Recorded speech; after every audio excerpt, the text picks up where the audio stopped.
We're going to start out this episode with our favorite segment that we do. It's kind of like a review of the week before with a little twist. It's called Overrated, Underrated, where basically, if you've never seen it before, we pick teams from the last week, we rate them on their performance, and we figure out if they're overrated or underrated. Starting out with our first team, Georgia. Georgia, they got shut out in the first half by South Carolina, except for one field goal, so they went into the half 14-3. They did rally, however, in the second half, and they shut out South Carolina, winning 24-14. And I will say this.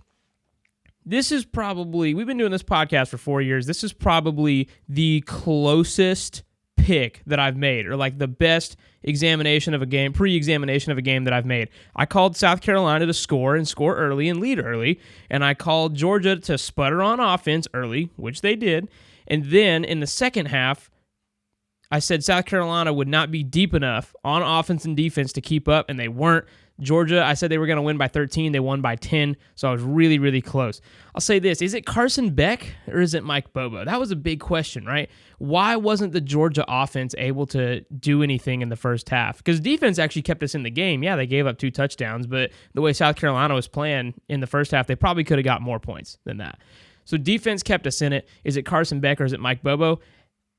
As a Georgia fan and an analyst, I would have to say I think it's a little bit of both. I think that the play calling is not the most aggressive, but I think at the same time, Carson Beck was, a little nervous. He wasn't playing that well. So I would say in the second half, like Pate State Freight said earlier, it's Josh Pate over on the Late Kick Show, he said in the second half, it looked like Georgia found an identity. And I think that's really important. I think they did. I think they did find an identity. I think that they started making plays. I think their offense looked a lot better.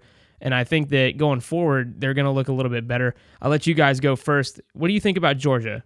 Are they overrated? Are they underrated? Joey? I mean, it's hard to really say still. In comparison to other teams, I still think that, Georgia's defense is, the best, at least one of the best.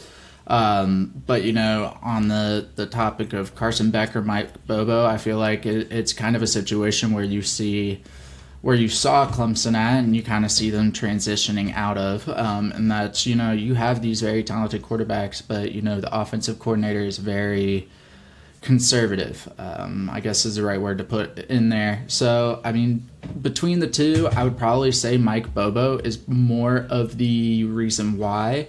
And Carson Beck is just falling victim to it. But because of that, I would probably say that Georgia is just, I'll say they're a little overrated right now. I think right now, you struggle against the South Carolina team where, this should have been your game to kind of wake up and kind of have the things kind of rolling through.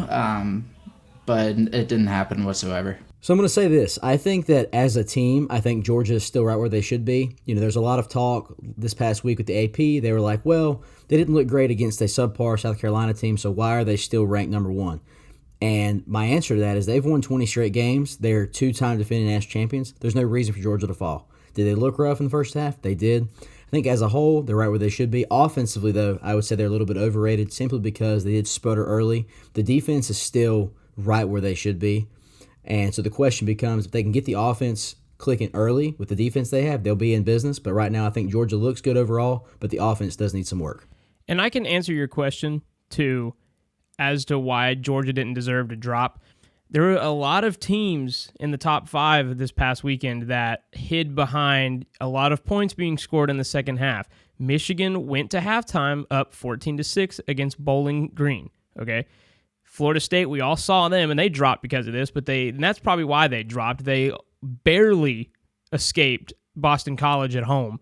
They won by 2, and they're lucky that Boston College got hit with a face mask penalty on defense as Florida State was driving on a 3rd down on their last drive of the game, because they would have given Boston College the ball back with under 2 minutes to go, and all they need is a field goal to win. So super simple there. And then Texas, they beat Wyoming, 31-10. It was 10-3 at the half. So that's my issues with that. That's why nobody moved except for Florida State. But as for me, I have Georgia as just right where they need to be, because the one thing that people aren't talking about too is issues, or the one thing that people aren't talking about either is injuries. We have 5 offensive starters and 5 defensive starters Lad McConkey, Javon Bullard, Roderick Robertson, a lot of injuries that, they're not starting because of these injuries. Thank God we got Dejon Edwards back on running back. He went for over 100 yards, which is good because it's exactly what we needed. Because Kendall Milton, while he's playing, he's still dealing with an MCL strain. We need guys. And that's the thing about depth in college football. Like, yeah, we're looking like we're sputtering on offense, but we also have a bunch of injuries. We also have a lot of people not playing because they're hurt. So I think that's where it comes to. I still have Georgia right now as, right where they need to be with all of the changes and all the transition period like Joey was talking about, and that's why I got them there.